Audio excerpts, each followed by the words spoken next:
A lot of the things that I tend to focus on and try to do in life go very contrasting to what people sort of perceive autism to be, and it's kind of somewhat like a passion of mine to do the things that people tell me that I'm not supposed to be able to do very well. Basically, this presentation is going to be a mishmash of autism, lived experience, and sort of the medical, more scientific side of autism, and a little bit at the end where we'll be talking about some of the sort of workplace considerations about what things I've seen work in the workplace for other autistic people, and also have worked for myself.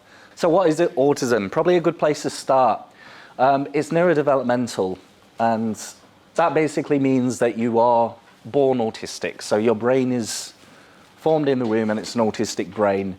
There is some sort of myths and stigmas out there, particularly over in the US, which say that you sort of develop autism in childhood. It's not true. It's just that we tend to see the signs of autism around about 3 years up until, well, up until like, I think the limit is not yet found, because there's a lot of people nowadays with the increased amount of awareness and sort of practices that we have, which are uncovering people who have gone their entire life, perhaps even who are autistic, and they just haven't been found. I do want to highlight, as I said, I was talking about sort of the medical and sort of socio-political sides. A lot of this stuff, it's going to kind of cross both boundaries, but I will explain each of them as they are.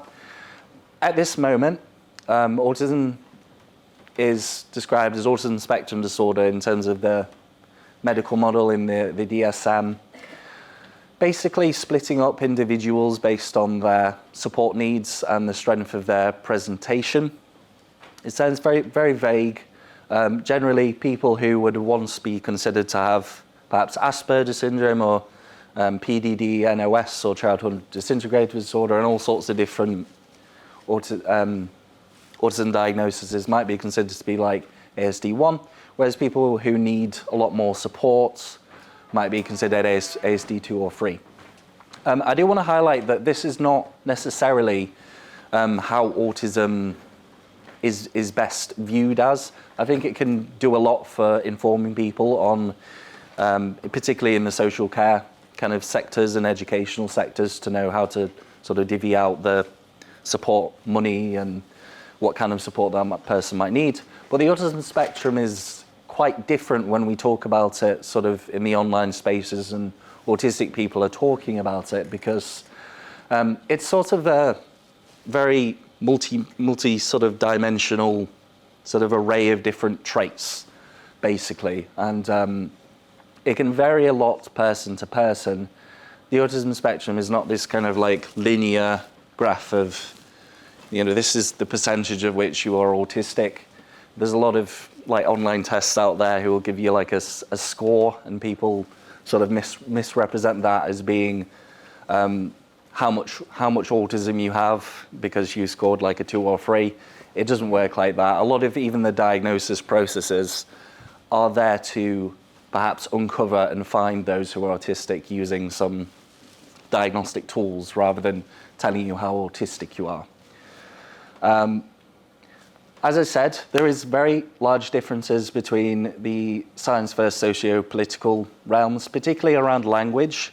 A lot of autistic people and advocates tend to try and move a lot of the deficit-based medical language into more of a neutral space, or even a positive space in some cases. So, for example, things like pathological demand avoidance, talked about in a very sort of deficit-based way. A lot of autistic adults like to call it persistent drive for autonomy, basically not liking to be told what to do to a certain degree, struggling with expectations. That's what PDA is. So it's very complex, and undoubtedly, whenever I talk about autism, whenever anyone talks about autism, in fact, it's going to not land with every single autistic person out there. It's a very, very complex thing, and it's, you know, sometimes I don't always get it right myself, even though it's a massive interest of mine. It's just, as you can imagine, the socio-political worlds are very complex. I think it's also good to highlight the medical and the social model of disability, which has played a lot in the advocacy work that I do. Medical model, basically, the autistic person, because they are autistic, is the problem, in a sense, that all of the sort of disorder that comes into their life is because they're autistic. That's the kind of medical view. And so the answer to the medical view is to try and fix that person. Whereas what we know from looking at the statistics, particularly around autism, is that there are a lot of social environmental factors which go into that autistic person's experience in life, which cause them disorder.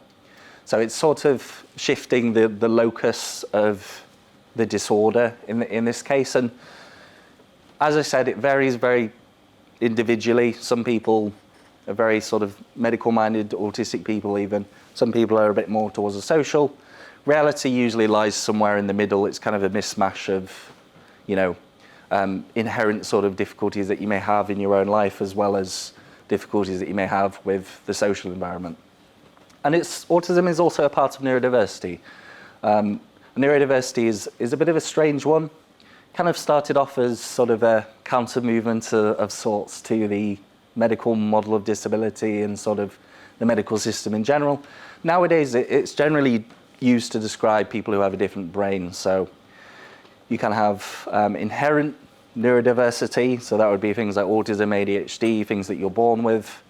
You can also have acquired neurodiversity, so if you have some kind of injury or you have a diagnosis that sort of develops later in life, that would be considered to be acquired. That's kind of neurodiversity as it is. Basically, a lot of the work that neurodiversity advocates do is to try and help include or increase the amount of acceptance that people have for our differences that we can't change. And also sort of about bringing awareness to what it can be like for us